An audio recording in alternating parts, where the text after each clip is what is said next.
ইউনূস আলাইহিস সালাম মাছের পেটে যখন ঢুকে পড়েছিলেন, যখন নিজের জীবন সম্পর্কে হতাশ হয়ে গিয়েছিলেন, তখন তিনি শুনতে পাচ্ছিলেন চতুর্দিকে যে সমস্ত জলচর প্রাণী আছে, হাত্তাকে সমুদ্রের তলদেশের, দরিয়ার তলদেশের বালুকণা, পাথরের নুড়ি, শৈবাল, সব কিছু থেকে আল্লাহ পাকের জিকির হচ্ছে। ভিতর থেকে আওয়াজ আসতেছে আল্লাহ আল্লাহ আল্লাহ আল্লাহ আল্লাহ আল্লাহ আল্লাহ আল্লাহ আল্লাহ, জোরে বলেন আল্লাহ আল্লাহ আল্লাহ আল্লাহ আল্লাহ আল্লাহ আল্লাহ। হযরত ইউনূস আলাইহিস সালাম তখন বললেন, লা ইলাহা ইল্লা আনতা সুবহানাকা ইন্নী কুনতু মিনাজ জালিমিন। পড়েন সবাই, লা ইলাহা ইল্লা আনতা সুবহানাকা ইন্নী কুনতু মিনাজ জালিমিন। লা ইলাহা ইল্লা আনতা, তুমি ছাড়া কোনো ইলাহ নাই, আমি তোমার প্রশংসা করছি, আমি তোমার পবিত্রতা ঘোষণা করছি, আমি নিজের উপর জুলম করেছি। আসমান এবং জমিনে যা কিছু আছে সব আল্লাহ পাকের, আর যে সব ফেরেশতারা তার নিকটে আছে তারা সবাই আল্লাহ পাকের বন্দেগী করছে। আল্লাহ পাকের বন্দেগী করার ভিতরে কেউ ত্রুটি করছে না। ইউসাব্বিহুনাল লাইলা ওয়ান নাহারা লা ইয়াফতুরুন, তারা রাত দিন তার প্রশংসা কীর্তনে মাথা নত করে দিয়ে কোন রকমের বিশ্রাম ছাড়া, শৈথিল্য ছাড়া সব আল্লাহ পাকের জিকির করছে, তাসবিহ করছে, আনুগত্য করছে। আকাশের সমস্ত ফেরেশতারা, কত ফেরেশতা তার তো কোনো ঠিক ঠিকানা নাই। কত লক্ষ লক্ষ ফেরেশতা আছে শুধু রুকুর হালতে আছে, কেউ তো সেজদার হালতে আছে, কেউ তো কিয়ামের হালতে আছে, আর যার উপরে যে ডিউটি আছে সেই ডিউটি পালন করছে, সব আল্লাহ পাকের আনুগত্য করে চলছে। এভাবে করে আল্লাহ পাক বলছেন যে আমার আনুগত্য এবং আমার তাসবিহ, আমার গুণকীর্তন করার জন্য সবাই এর মধ্যে ব্যস্ত আছে।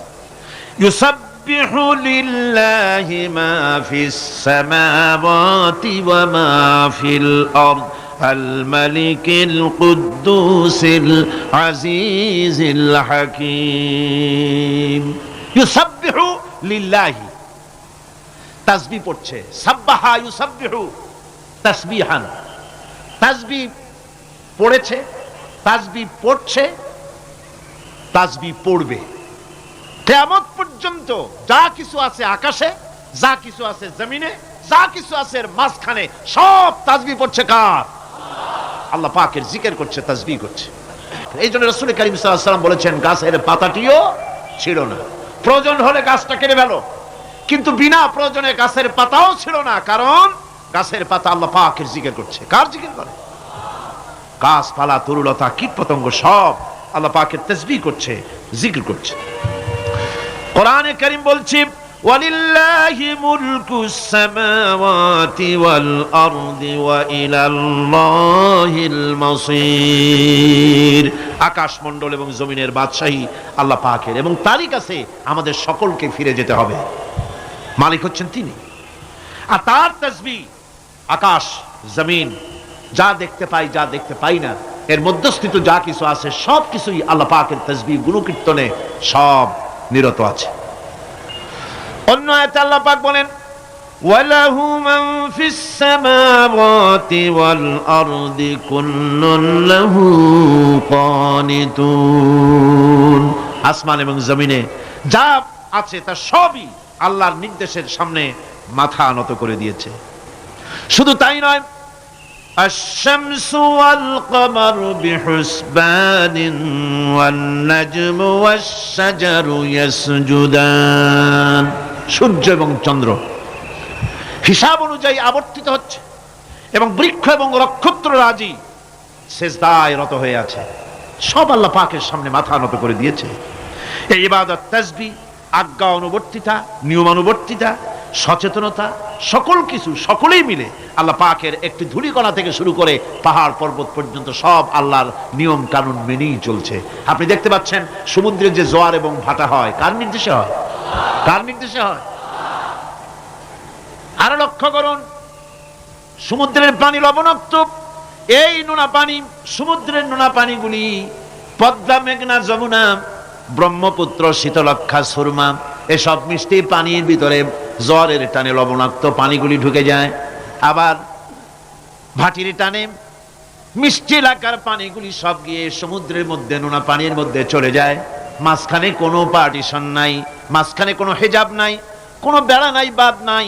অথচ নোনা পানি মিষ্টি পানির ভিতরে গিয়ে মিষ্টি পানিরে নোনা বানায় না, নোনা পানি মিষ্টি এলাকায় গিয়ে মিষ্টি পানিরে নোনা বানাইতে পারে না। এই যে আল্লাহ পাকের হুকুম মেনে সব চলতেছে, জোয়ার ভাটাগুলি হতেছে, রাত আর দিন চলতেছে। রাত 12টার সময় সূর্য এসে বলে না রাত সর, আমি এখন দিন বানায় ভালাবো। বেলা 12টার সময় রাতের আগমন ঘটতে পারে না। লাশ-শামসু ইয়ামবাগি লাহা আন তুদরিকাল কমারা ওয়ালাল-লাইলু সাবিকুন নাহার ওয়া কুল্লুন ফি ফালাকি ইয়াসবাহুন। সূর্য চাঁদকে অতিক্রম করতে পারে না, চাঁদ সূর্যকে অতিক্রম করতে পারে না, কারোর সঙ্গে কারো বাধা হয় না, টক্কর লাগে না। সব আল্লাহ পাকের হুকুম মেনে ইলা আজালিম মুসাম্মা, নির্ধারিত সময় পর্যন্ত সবাই যাতায়াত করবে। শুধু তাই নয়, আল্লাহ পাকের এক বিরাট সিস্টেম, এক বিরাট কুদরতের মাধ্যমে গোটা পৃথিবী চলছে। এর কোনো পরিবর্তন হবে না। নারকেল গাছে কোনোদিন বেল হবে না, বেল গাছে কোনোদিন তাল হবে না, কাঁঠাল গাছে কোনোদিন খেজুর হবে না, আবার খেজুর গাছে কোনোদিন লিচু হবে না। হবে নাকি? ওয়ালান তাজিদা লিসুন্নাতিল্লাহি তাবদীলা। আমার প্রকৃতির আইনের মধ্যে, আমার ল অফ নেচারের ভেতরে কোনো পরিবর্তন হবে না। সবগুলি আমার আইন মানতে হবে। এখন হতে পারে এমন যে ব্যক্তি আল্লাহরে মানে না, ব্যক্তি বোঝেন না নাকি বোঝেন না? একটা মানুষ আল্লাহরে মানে না, ও না মানতে পারে। যে জিহ্বাটে দিয়া বলে দেয়ার ইজ নো গড, স্রষ্টা বলতে কেউ নাই, যে জিহ্বাটে দিয়া বলে সে জিহ্বা হুকুম মানে কার? আল্লাহ পাকের হুকুম মানে। কিরকম? জিহ্বার উপরে যদি তিতা রাখা আপনি বলেন তিতা থুইছি, তাতে কি হয়েছে? খবরদার তিতার টেস্ট নিবি না, তিতা টক এই টেস্ট নিতে পারবি না। আপনার কথা জিহ্বা শুনবে? শুনবে না। ওর উপরে যে নির্দেশটা আছে সেই নির্দেশ অনুযায়ী সে কাজ করবে।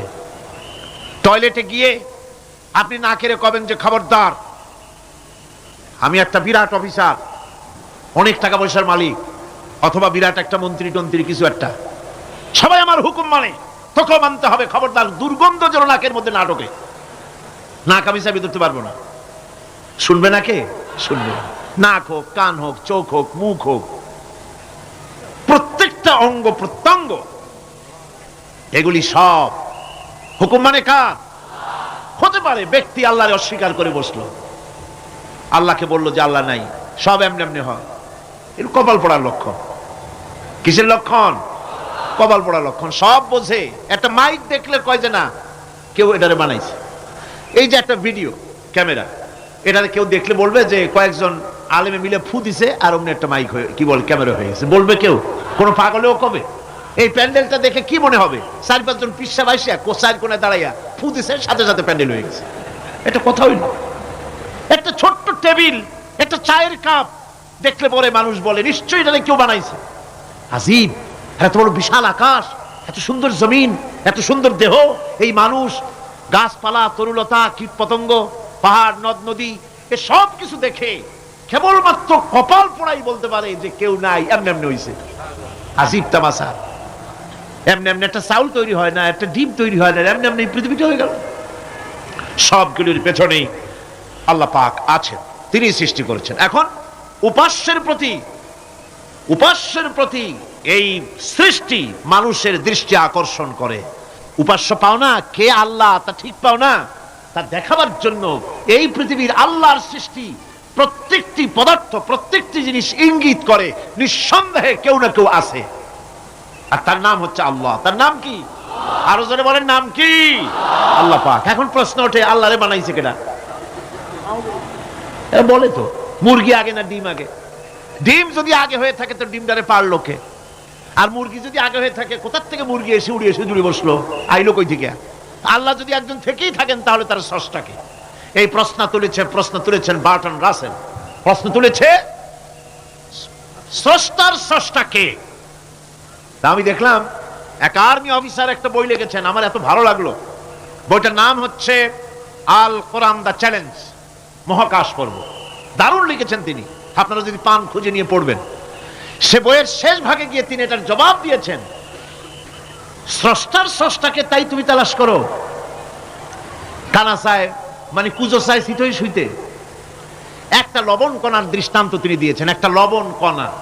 একটি লবণ কণার ভিতরে যতগুলি মলিকুল থাকে, একটা লবণ কণার ভিতরে যতগুলি কেলাস থাকে, একটা লবণ কণার ভিতরে যতগুলি উপকরণ আর উপাদান থাকে, অর্থাৎ একটা লবণ কণা যত উপকরণ যত উপাদান ধারণ করে, তার ধারণ ক্ষমতা যতখানি, এতখানিক জিনিস ধারণ করতে 1000 বার্টন রাসেলের মগজের দরকার।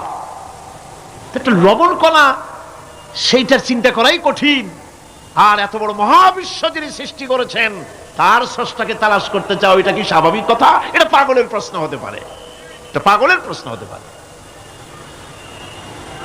গ্যাগারিন টিটপ প্রথম মহাশূন্যচারী ছিল। গ্যাগারিন বেটা মহাশূন্য ঘুরি টুরি আসা কয় কি, কয় যে মুসলমানেরা যারে কয় আল্লাহ, হিন্দুরা যারে কয় ভগবান, খ্রিস্টানরা যারে কয় গড। মহাশূন্য এত ঘুরলাম, আল্লাহরেও দেখলাম না, ভগবানেরও দেখলাম। আজীব তামাশা। তুমি তো তোমার শরীরটাই দেখো না, তোমার শরীরটাই তো তুমি দেখতে পাও না। তোমার মাথার তালুটা কেমন তা কি দেখছো কখনো? আয়না নিচের দিকে দিয়ে ঠ্যাং উপরের দিকে দিয়ে তাকাইলে যদি দেখো মাথার তালু কেমন। নিজের ঘাট দেখো না, পিঠ দেখো না, নিজের হিপ দেখতে পারো না। আয়না টায়না সাইড পাঁচখান না নিয়ে দেখার উপায় নাই কোন জায়গায় কি আছে শরীরে। নিজের শরীরটাই দেখো না, কত বড় সাহস! এই শরীরের স্রষ্টাকে দেখতে চাও? লা তুদরিকুহুল আবসার। কোন দৃষ্টি শক্তি তাকে মুহাইয়া করতে পারবে না। তার দৃষ্টি সকলকে আয়ত্ত করবে, কিন্তু পৃথিবীর কোন দৃষ্টি শক্তি তাকে আয়ত্তের ভিতরে নিতে পারবে না। মুসা আলাইহিস সালামের মতো পয়গম্বর তিনি বলেছিলেন, রব্বি আরিনি, রব্বি আরিনি, আল্লাহ আমি তোমারে দেখতে চাই। আল্লাহ পাক বলেছেন লান তারানি, কখনোই দেখতে পারবে না। সুবহানাল্লাহ বিহামদিহি। সুতরাং এই পৃথিবীর সবকিছু ইঙ্গিত করে যে একজন আছেন। এই ফুলের সৌন্দর্য যিনি দিলেন, ফুল দেখা যায়, সৌন্দর্য দেখা যায়, কিন্তু গন্ধ দেখা যায় না। এই পানির মিষ্টতা, মিষ্টি পানি, ফুলের গন্ধ, জোনাকি পোকার আলো, এই যে সুন্দর সুন্দর জিনিস দিয়ে আল্লাহ পাক এই বিশ্বকে সজ্জিত করেছেন, এ সব কিছুই ইঙ্গিত করে নিঃসন্দেহে একজন আছেন। আর যিনি আছেন তার নাম হচ্ছে কি? আল্লাহ। জোরে বলেন তিনি কে? আল্লাহ। এখন এই স্রষ্টাকে চিনতে মানুষের বড্ড হয়রানি স্রষ্টাকে চেনার জন্য। এই স্রষ্টাকে খোঁজার জন্য, চেনার জন্য মানুষ শক্তি পূজা আরম্ভ করলো। ওই যে আমি আগে বলেছি, মানুষের মধ্যে একটা স্বাভাবিক প্রেরণা এই কারো না কারোর সামনে মাথা নত করে দেবে। সেজন্য মানুষ, কেউ তো আগুনকে পূজা করলো, আগুনের ভিতরে শক্তি আছে বলে আগুনের সামনে মাথা নত করে দিল, পাহাড়ের সামনে মাথা নত করে দিল, মূর্তি বানাইয়া মূর্তির সামনে মাথা নত করলো, কাঠের মূর্তি, মাটির মূর্তি বানাইয়া তার সামনে মাথা নত করে দিল। এগুলির সামনে যদি তুমি মাথা নত করলে, এগুলি কি মাছির মতো একটা ছোট্ট প্রাণীও বানাতে পারবে? এই চ্যালেঞ্জ কার? আল্লাহ পাকের। কোরআন শরীফে আল্লাহ পাক বলেছেন, নবী ওদের বলেন, ওরা কি মাছির মতো ছোট্ট একটা প্রাণী বানাতে পারবে? পারবে না।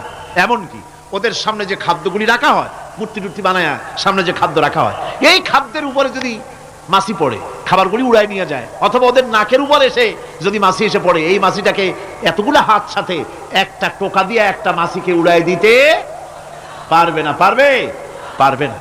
সুতরাং বুঝতে হবে, একথা বুঝতে হবে, স্রষ্টাকে তালাশ করতে গিয়ে মানুষেরা আগুনের পূজা করলো, পাথরের পূজা করলো, গাছের পূজা করলো, মাছের পূজা করলো, সাপের পূজা করলো, বাঘের পূজা করলো, শেষ পর্যন্ত সেক্সুয়াল অর্গান, এটার বাংলা করলাম না, এটারও পূজা করলো। এটাকে একটা শক্তির প্রতীক মনে করে এটার সামনেও মাথা নত করলো। বন্ধুগণ, মাটির পূজা করলো, জমিনকে নিজের মা মনে করে এটার পূজা করলো। অথচ আল্লাহ পাক পরিষ্কার করে বলে দিয়েছেন, লা ইলাহা ইল্লা আনা ফা'বুদুন, আমি ছাড়া কোনো ইলাহ নাই, আল্লাহ ছাড়া কোনো ইলাহ নাই। কোরআনে কারীম বলছে ইন্নাল্লাযীনা তাদউনা মিন দুনিল্লাহি ইবাদুন আমসালুকুম। আল্লাহ পাক বলেন আমাকে বাদ দিয়ে তোমরা যার সামনে মাথা নত করো, যার সামনে পূজা করো, অর্চনা করো, বন্দিগি করো, ওটা তোমার মতো আমার আরেকটি গোলাম। তুমি যেমন আমার গোলাম, ওটাও আমার গোলাম। একটু জোরে সোরে জিকির করেন লা ইলাহা ইল্লাল্লাহ, লা ইলাহা ইল্লাল্লাহ, লা ইলাহা ইল্লাল্লাহ, লা ইলাহা ইল্লাল্লাহ। সুতরাং বোঝা যাচ্ছে আল্লাহ হচ্ছেন এক এবং একক। এই আল্লাহ সুবহানাহু ওয়া তাআলা তিনি বলছেন আমাকে বাদ দিয়ে যার সামনে মাথা নত করো, ওরা আমার গোলাম। সূর্য কার গোলাম? চন্দ্র কার গোলাম? সাপ বলেন, বাঘ বলেন, আগুন বলেন, সব কার গোলাম? এগুলি সব কার কথা শোনে? আগুন যতই পূজা করেন, আগুনের মধ্যে আপনি পড়লে আগুন কি ছাড়বে? ছাড়বে না। তবে হ্যাঁ, আগুনের মালিক যদি বলে তাহলে ছাড়িয়ে দিবে, ঠিক কিনা? ইব্রাহিম আলাইহিস সালামকে আগুনের ভিতরে যখন ফেলে দেওয়া হচ্ছে, ফেরেশতা বলতেছিল আমার কাছে সাহায্য চাও, আগুন থেকে বাঁচায় দেই। হযরত ইব্রাহিম বলেছিলেন আমার তো পরীক্ষা হতেছে, ইমতিহান হতেছে, আমাকে ডিস্টার্ব করো না, আমি তোমার কাছে কেন সাহায্য চাইবো? আমি আগুনে পুড়লে পরে আমার মাবুদ, আমার খোদা, আমার আল্লাহ তিনি যদি খুশি হন, তাহলে আমার এমন আল্লাহকে খুশি করার জন্য 1000 বার পড়তে রাজি আছি। তোমার কাছে কেন সাহায্য চাইবো? আমি তো অন্ধ, আল্লাহর ইবাদত করি না যিনি আমার দুঃখ দুর্দশা নিজের চোখে না দেখেন। আগুনের মধ্যে পড়ে গেলেন। আল্লাহ পাক আগুনকে অর্ডার করে দিলেন ইয়া নারু কুনি বারদাও ওয়া সালামান আলা ইব্রাহিম। আগুন আমার ইব্রাহিমের জন্য ঠান্ডা হয়ে যা, শান্তিদায়ক ঠান্ডা হয়ে যা। তাহলে দেখা গেল আগুনের মালিক হচ্ছেন আল্লাহ পাক। আল্লাহ পাক আজও যদি কোনো পূজা করা রাখবেন আগুনের, আগুনের পূজা করা তো হারাম।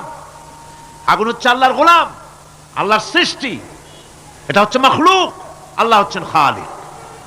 বিশ্ব কবি সম্রাট আল্লামা ডক্টর ইকবাল কি সুন্দর করে বলেছেন, আজ ভি হো জো ইব্রাহিম কা ইমা पैदा, आज भी हो जो इब्राहिम का ईमां पैदा, आग कर सकती है एक अंदाज गुलिस्तां पैदा। ইব্রাহিমের ঈমান যদি আজও কোথাও হয় বিদ্যমান, করতে পারেন অগ্নিকুণ্ডে খুবসুরত এক গুলিস্তান। এখনো যদি ইব্রাহিমের ঈমান যদি কারো মধ্যে জাগ্রত হয় আর তাকে যদি আগুনে ভালানো হয়, সে আল্লাহ আজও আছেন না নাই? আছে কিনা?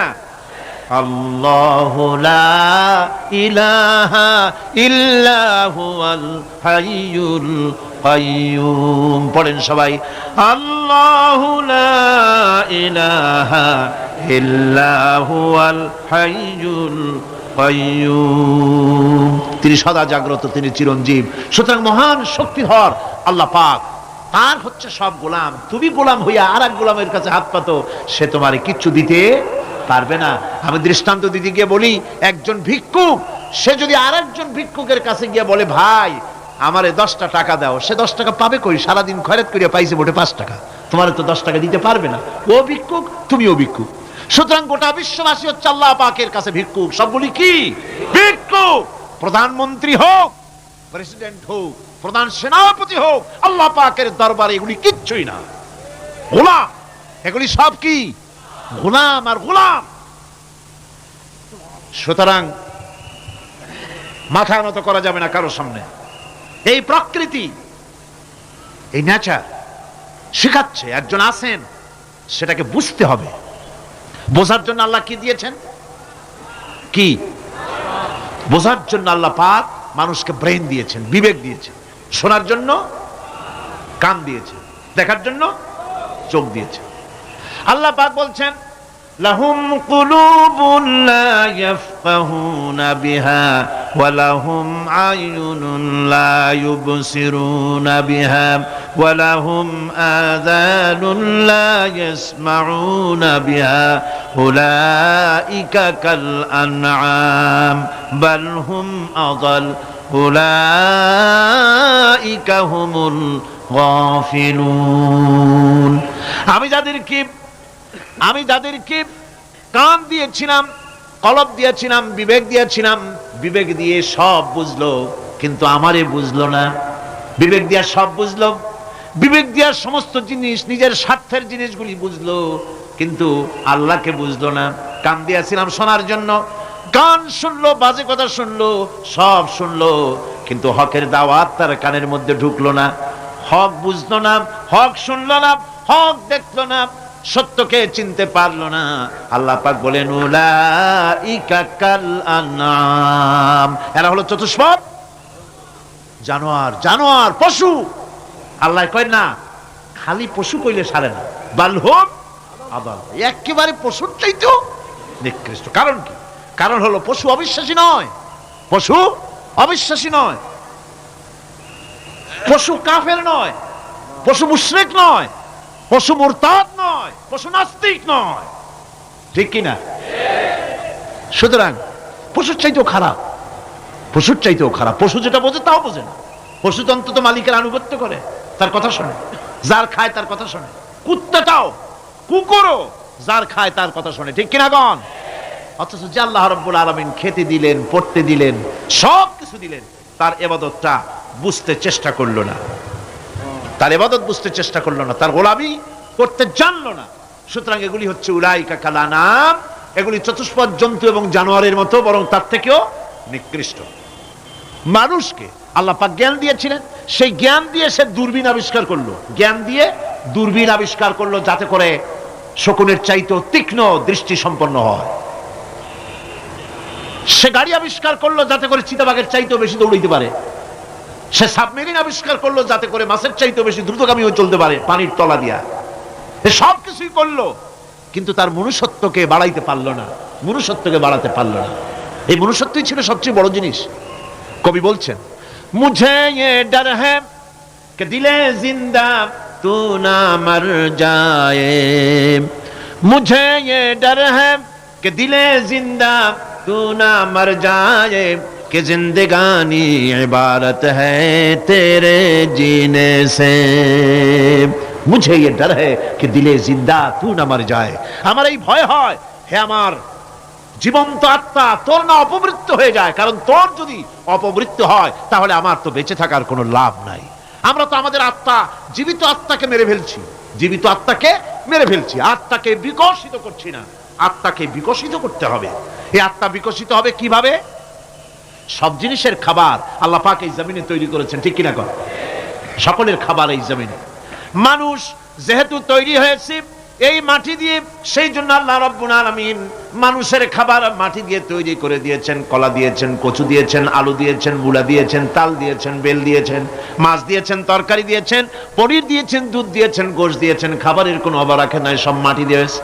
কিন্তু যেই রুহটা আমাদের ভিতরে, যে আত্মাটা আমাদের মধ্যে, যে আত্মা থাকলে পরে বাঁচি, আত্মা না থাকলে পরে মরে যাই, সেই রুহের খাবার আমরা কেউ দিতেছি না। রুহটা কি? আল্লাহ পাক বলছেন, নবী আপনাকে প্রশ্ন করা হয়, ওয়ায়াসআলুনাকা আনির রূহ কুলির রূহু মিন আমরি রাব্বি। নবী হে, প্রশ্ন করা হয় রূহ কি জিনিস? এর জবাব হচ্ছে এই, বলে দিন রূহ হচ্ছে আল্লাহর একটু অর্ডার, একটু হুকুম তোমার ভিতরে কাজ করছে। ওই রূহেরও কিছু খাবার আছে, ওই রূহেরও কিছু খাবার আছে।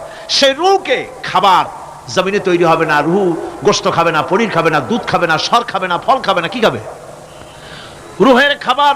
যেহেতু রূহ এই পৃথিবীতে তৈরি হয় নাই, রূহ এসেছে আলমে আরওয়াহ থেকে, সেজন্য রব্বুল আলামিন রূহের খাবার পাঠিয়েছেন লৌহ মাহফুজ থেকে। আল্লাহ পাক কোরআনে কারীমকে রূহের খোরাক করে পাঠিয়েছেন। রূহকে যদি বাঁচাতে চান তাহলে তার একমাত্র খাদ্য হতেছে তেলাওয়াতে কোরআন, তেলাওয়াতে কোরআন। যত তেলাওয়াত করবেন ততই মজা লাগবে। সুবহানাল্লাহ, কোন সুবহানাল্লাহ। একটু হারাম শরীফ থেকে বেড়ায় আসেন। টাকা পয়সা যাদের আছে তাদের বলছি, পয়সা কড়ি যাদের আছে সিঙ্গাপুর বেড়ায়। আরে সিঙ্গাপুর বেড়ায় করবা কি? মার্কেটিং ছাড়া আর কিছুই নেই। সিঙ্গাপুর, ব্যাংকক, হংকং এই সমস্ত জায়গায় ঘুরে টুরে আসে খুব দেখে আসছে। টাকা নষ্ট করে লাভ নাই, বরং পয়সা করি যদি আল্লাহ দিয়ে থাকেন হস্ত করবেনই। পয়সা করি বেশি থাকলে রমজান মুবারকে উমরা করে এসেন। রাসূল করিম সাল্লাল্লাহু আলাইহি ওয়াসাল্লাম বলেছেন, যে ব্যক্তি রমজান মুবারকে উমরা করলো সেজন্য আমার সাথে হজ আদায় করলো। কেন বলছি? এই জন্য বললাম, আল্লাহ পাক আমাকে কয়েকবার নসিব করেছেন। সেখানে যখন রমজান মুবারকে যখন তেলাওয়াত হতে থাকে তারাবিহের ভেতরে, মনে হচ্ছে যেন আকাশ থেকে ওহী নাজিল হতেছে। মানুষের চোখের পানি, নাকের পানি একাকার হয়ে যায় হারাম শরীফের ভিতরে। সেখানে তো মুনাজাত সারা বছর মুনাজাত হয় না, মুনাজাত হয় রমজান মুবারকে বেতেরের নামাজের ভিতরে। বেতেরের নামাজের ভিতরে ইমাম সাহেব হাত তুলে মুনাজাত করেন, অন্তত 8 থেকে 10 লক্ষ মানুষ হজের মৌসুমের মতো কাঁদতে কাঁদতে পাগল হয়ে যায়। কোরআন কি মজা! কোরআন হচ্ছে রুহের খাবার। আমরা তো রুহের খাওয়াই না, ঘোড়ার উপরে চড়ি, গাধার উপরে চড়ি, ঘোড়ারে গাধারে জন্মের মতো মোটেই খাইতে দেই না, নিজে খাই জন্মের মতো। খাইয়া ঘোড়ারে খাইতে দেওয়া হয় না, গাধারে খাইতে দেওয়া হয় না। ফলে ওর উপরে যখন সওয়ার হয় তখন ঘোড়া গাধা না খাইতে খাইতে একদিন 4 ঠ্যাং 4 দিকে দিয়া জায়গায় সিটে মরা ছাড়া আর কোনো পথ থাকে না। আমাদের মানুষেরা খায় কি? সুবহানাল্লাহ। এই যে শবে বরাত আসতেছে, কি যে খাবে দিশা আগের থেকে লিস্ট তৈরি হয়ে যায়, কতটা আইটেম তৈরি করা হবে। রমজান মাসে আল্লাহ একটু কম টম মান্দায় খাবে, একটা রমজান মাস আল্লাহ দিলেন। সেই রোজার মাসে যে সারাদিন খায় না, এটাকে উসুল করে ইফতারের সময় সে যে কত খাবার, চোখ সানা বড় হয়ে যাবে দেখলে। পেঁয়াজি, বেগুনি, হালিম, শরবত, তরমুজ, বেল, কলা, কচু, না কি খাইতে খাইতে মাগরিবের রক্ত শেষ। কয় ভাই নামাজটা কোন রকম পড়ে আসি, তারপরে খাবো না। আবার গেল নামাজ পড়তে, আবার এসে খাইলো, খাইয়া তারপরে আবার ভাত খাইলো। কেমনে যে খায় আল্লাহই জানে, গলায় আঙ্গুল দিলে পাওয়া যায় এরকম খাইয়া। তারপরে তারাবি পড়তে দাঁড়ায় না, জনমের মতো খাইলে পরে তো অলস হবে শরীর। তারাবি পড়তে দাঁড়াইছে, লম্বা কেরাত হচ্ছে, উনি রুকুতে আছে, ইমাম সেজদায় চলে গেছে, ওনার খবর নেই। অথবা উনি সেজদায় পড়ে আছেন, ইমাম কোথায় উঠে গেছে তার খবর নেই। সুবহানাল্লাহ। সুতরাং নিজে খাইয়া পেটটারে দুম্বার মতো সাইজ বানাইয়া কোনো লাভ নাই। পেট বড় বানাবেন না, সিনা বড় বানান। সিনা বড় বানান, সিনার ভিতরে কোরআন ধারণ করেন, মজা পাবেন। এই আল্লাহ রাব্বুল আলামিন এত বড় নিয়ামত, এই কোরআন, এর থেকে বড় নিয়ামত পৃথিবীতে আর নাই। শ্রেষ্ঠ নিয়ামত, এর থেকে বড় নিয়ামত আছে ভাই? এই শ্রেষ্ঠ নিয়ামতকে পড়তে শিখুন, বুঝতে শিখুন, হেদায়েতের সবের মধ্যে আছে। সুতরাং আল্লাহ রাব্বুল আলামিন মনুষ্যত্বকে, আত্মাকে বিকাশ করার জন্য কোরআনে কারীম দিয়েছিলেন। মানুষ এই জ্ঞান দিয়ে আবিষ্কারের পিছনে চলে গেল। হ্যাঁ, আবিষ্কার দরকার আছে, মোটেই আমি এটাকে অস্বীকার করি না, সব দরকার। কিন্তু সেই সাথে আল্লাহ পাকের সাথে যে সম্পর্কটা থাকা দরকার ছিল, সেই সম্পর্ক থেকে মানুষ নিজেকে বিচ্ছিন্ন করেছে। কোরআনে কারীমে আল্লাহ পাক বলছেন, লাকাদ খালাকনাল ইনসানা ফি আহসানি তাকওয়িম। সব থেকে সুন্দর করে বানিয়েছি কারে? মানুষ। চিল্লায় কোন কারে? মানুষ হলো সবচাইতে সুন্দর, সবচাইতে সুন্দর সৃষ্টি আমার। ওগুলা, এই মানুষগুলি হচ্ছে আশরাফুল মখলুকাত। মানুষ কি মখলুকাত? সৃষ্টির সেরা। আপনারা সৃষ্টির সেরা হইলেন কি দিয়া? আপনারা কি বাঘের মতো দৌড়াতে পারেন? বল্লার মতো হুল ফুটাইতে পারেন? কুত্তার মতো কামড়াইতে পারেন? হাতির মতো শক্তি আছে? গরিলার মতো শক্তি আছে? মাছের মতো সাঁতরাইতে পারেন? সাপের মতো ক্রুদ্ধতা আছে? সিংহের মতো হিংস্রতা আছে? তো কিসের, কোন দিক থেকে আপনি আশরাফুল মখলুকাত হলেন? আশরাফুল মখলুকাত হয়েছেন জ্ঞানের কারণে। কিসের কারণে? সেই জ্ঞানটার জন্যই তো আপনি সৃষ্টির সেরা।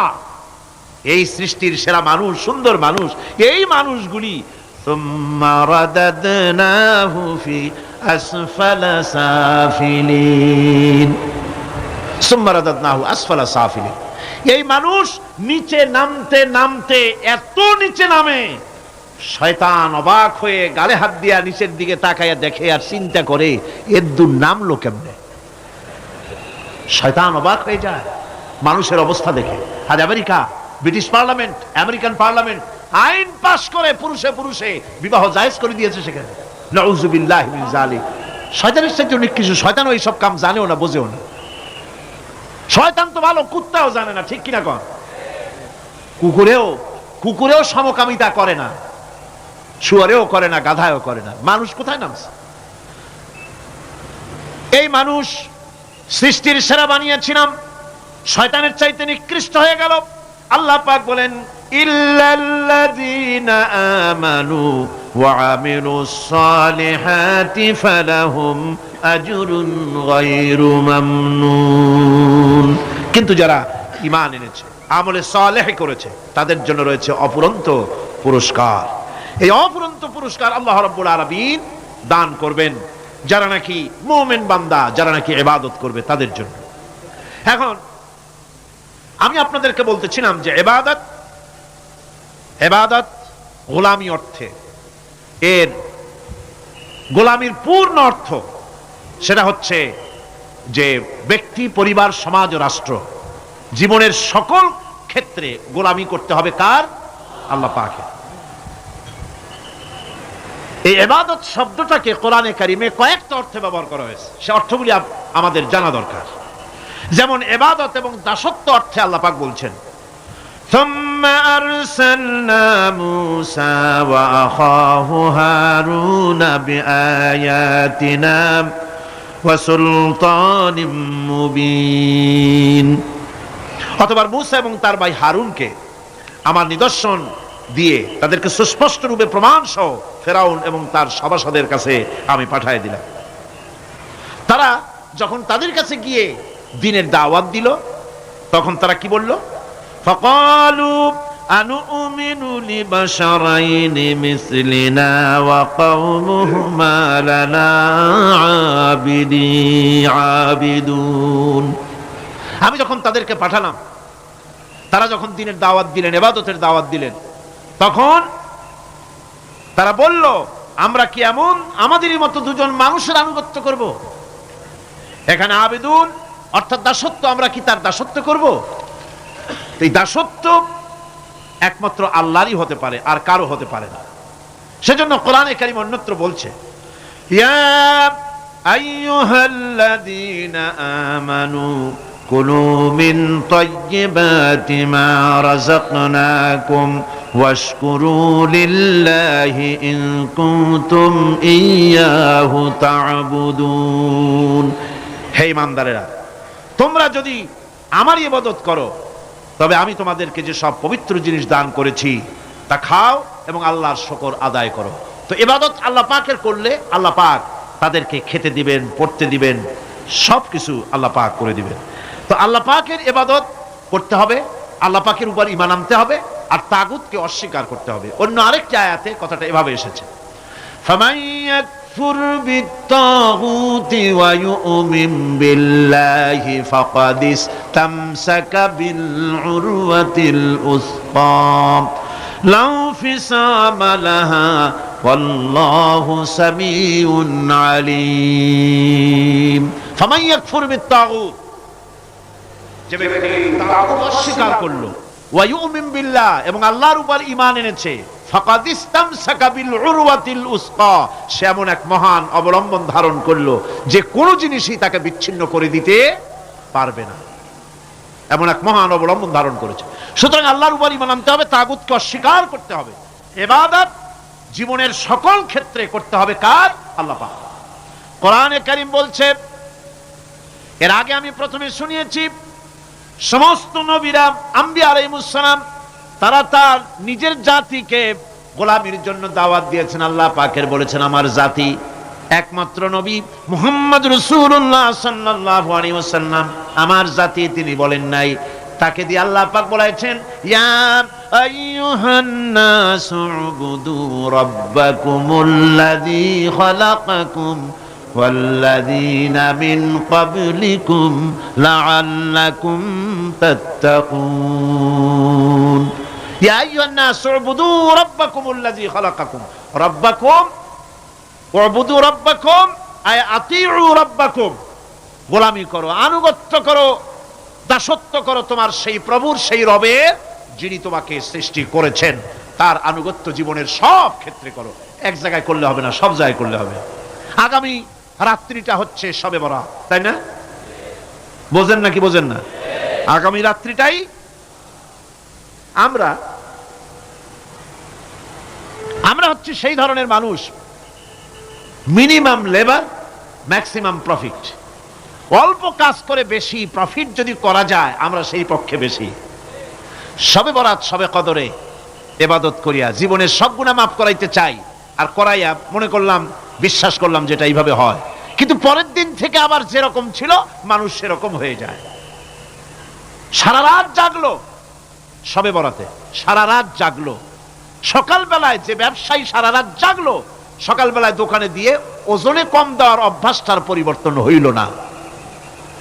যে কৃষক সারা রাত জাগলো, পরের দিন জমিনের আইল ঠেলার অভ্যেসটা পরিবর্তন হলো না। যে ব্যক্তি মিথ্যে কথা বলতো, চুরি করতো, ডাকাতি করতো, যে অফিসার সারা রাত জেগেছেন, পরের দিন অফিসে গিয়ে তার ঘুষ খাওয়ার বদভ্যাস থেকে তিনি নিজেকে বিরত রাখতে পারেননি। তাহলে এই শবে বরাত করে রাত জেগে ফায়দা কতটুকুন?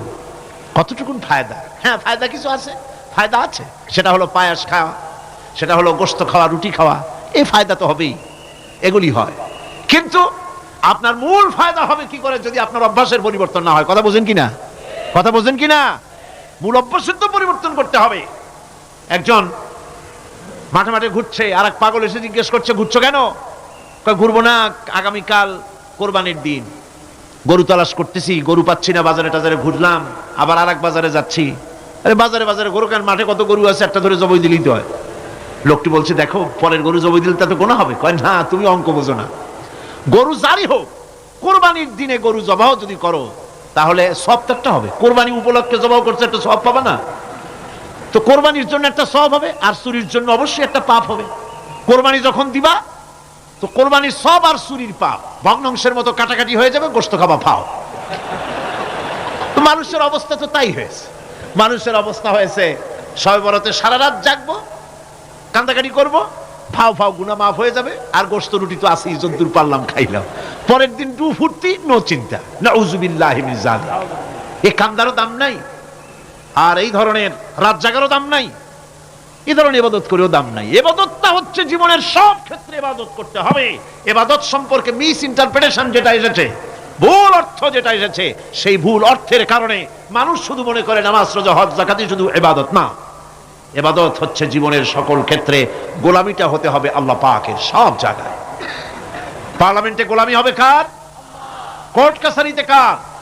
অফিস আদালতে কার? স্কুলে কলেজে কার? খেতে খামারে কার? রান্নাঘরে, নিজের ঘরে, পরিবারে, সব জায়গায় আনুগত্য কার? কেবলমাত্র আল্লাহ সুবহানাহু ওয়া তাআলার হুকুম অনুযায়ী জীবন পালন করার নামই হচ্ছে ইবাদত।